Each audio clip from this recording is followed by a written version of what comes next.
Hello, good evening, everyone.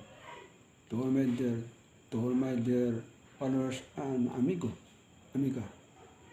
Thank you to all sa inyo lahat sa walang sawang support sa aking problem vlogger po sa Dream Vlog po. Sa ngayon ay ang topic natin ay usapan po sa chismis po. Ganyan po to sa nangyayari o mga usapang mga chismis po. Ganyan po to kay dating Secretary ng Justice po, si Sylvester Bini po. Pakinggan natin ang mga balitang chismis po. Dito magana ito sa pang balita.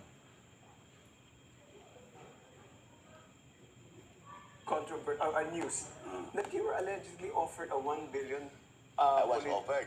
You were offered. Yes. Can you describe the situation? And if you are able to identify the person that offered it, we'd be happy to know. Unang-una, I cannot really identify. Unang-una is a good friend. Nani Berganza. Nakita ko ng balato nun. Totoo yun. But anyway. Aside from being a good friend, I think he was also of the same position. In other words, when I refused the 1 billion, I refused to run against... What's the 1 billion?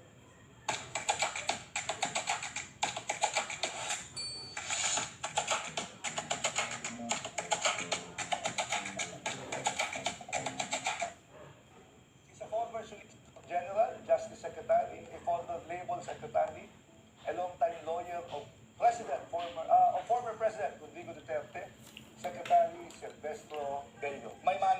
Silvestre. Welcome to the spokes, Mr. Secretary. Thank you, Edwin. Mga former secretaries.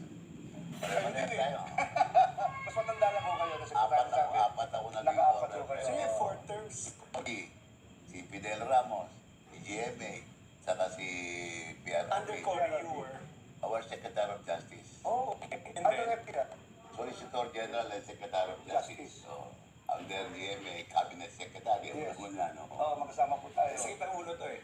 Yes. Kasama kami, no? And then under former President Duterte. Labor Secretary. Kasi sumama kay Pinoy. Sa, Eh, magkasama sana kami. Oo. Kaya lang, inano ako ni GMA. Alam mo ni GMA. Anong inano? Sorry, hindi kayo pinayagan? Hindi, pinatakbo ako kay Gibo. Senator. right. Ayun pala, hindi naman si Gibo ang kandidato niya. Ang balita. Hindi, totoo yan. Ang balita ko, galit na galit si Gibo kay GMA. Oops! Na parang nilaglag. Kaya nga, we used to keep Royo with, kay Villela sa kay GMA. Alam mo, Manong Bebot, compared to the current set of senators, you deserve to become a senator. Hindi kayo tumakbo ng panahon ni President Duterte. Alam Oo mo nga. Why didn't you run in I the was winter? Secretary of Labor And besides, nung tatakbo si Vice President Sara, if she ran for president, I would have run with her as candidate. So, can I assume that by 2028, if she decides to run for president, you'll be... If she will ask me, So when will she ask you? Why not? No, but it's interesting to know that during, a lot of people in the political class, they are familiar with your name. But for below the political class, I think you need more introduction. So, but can you share to us your background? I understand that you were a human rights lawyer. Yeah, During the basically, time of President Marcos. I was with the group of Cape Pedjokno. Flag. Together, assistance group. Together with Mr. Rene Sagisan. Yeah. Mabini yun. Ano Si Joker. Si Joker is Si Mabini. Si Pablito Salidad, yun ang mga kasama Pero namin. solid yung dalawa kay Cory, di ba? Yes, so And I this- started as Deputy Minister kay Cory. I was appointed by Cory 2 days after she assumed office, 19 February 26. I was appointed March 2. During the Marcos dictatorship, what kind of cases were you handling? I was with, as I said, I was with the human rights lawyers. And at that time, I was also the chairman of Bayat Mindanao. Yeah. Kaliwa pa na ito. Pag hindi mo ka kaliwa, pitulad mo. Kagagaling na sa bundok rito. Sa secretary. Kababa pa. In fact, I was reputed as the NDF chieftain. Hindi sa Asia Week yan. So kayo yung member, kayo yung official ng Nanis Democratic Front? O kaya Nanis People sa Interview army? ako lang eh. I was interviewed by BBC because of the AC Week News that Silvestre Bello is the NDF chief thing. Why were you tagged as the NDF chief thing? Kasi ito, if you remember, for the late Sapres Fisio, Yes. and she was the OIC mayor under President Cory. Right. Of Davao. Of Davao. And we were there talking with Tony Lopez. Tony Lopez was asking Sapres Fisio kung sino ang NDF chief thing. Ito si Juan, may palabiro naman siya sabi, God bless his soul. Sabi niya, look at him. Sabi niya. Hindi, pero actually, in fairness to Manong Rebol, and to many activists during that time, masyado kasing polarized yung politics.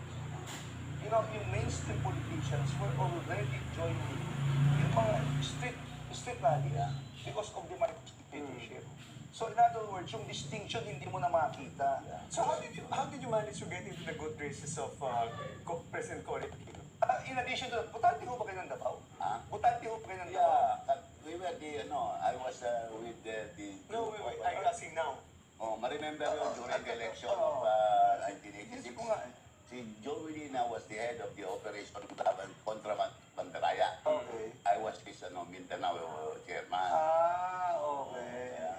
Pero butante ho ba kayo ng Davao o Isabela? You became a voter? Ang tanong mo, paulit-ulit, may duda ka ba? Hindi, no, kasi very active sa Davao eh. At saka may mga si Manong Bebo. Nag-social doon. That's why I was asking. Yeah. But you are from Isabela, so Until now, I'm from Isabela. I just delayed my late boss Fred Ramos, so put me in jail.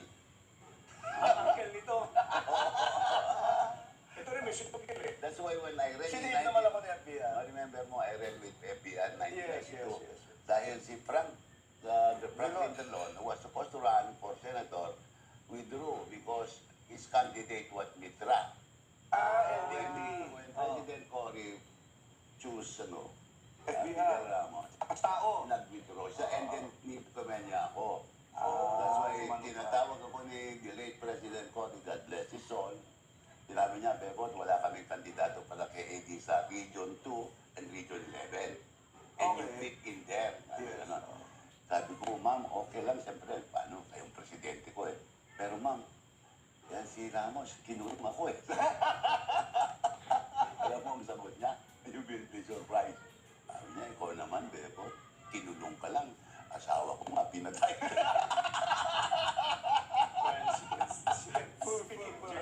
Totoo naman. Totoo yun. And then I won. But, ninakaw yung boto. Hindi ko na lang sabihin kung sino mga nagnakaw. Pero talagang kawatan mga yon. They're both dead now. Parang alam ko yun. Itago na lang natin sa patay sila. Ninakaw ang boto namin. Ang grabe. Layo pa ang nun eh. Yan po ang balitang chismis regarding po sa mga balitang balita po. Thank you sa inyo lahat. Bye-bye. God bless everyone po. Don't forget to like, to share po. And then, para yung mga gusto mo mapanood, makita sa aking problem vlog po, Jimmy Vlog. Thank you everyone. Bye-bye.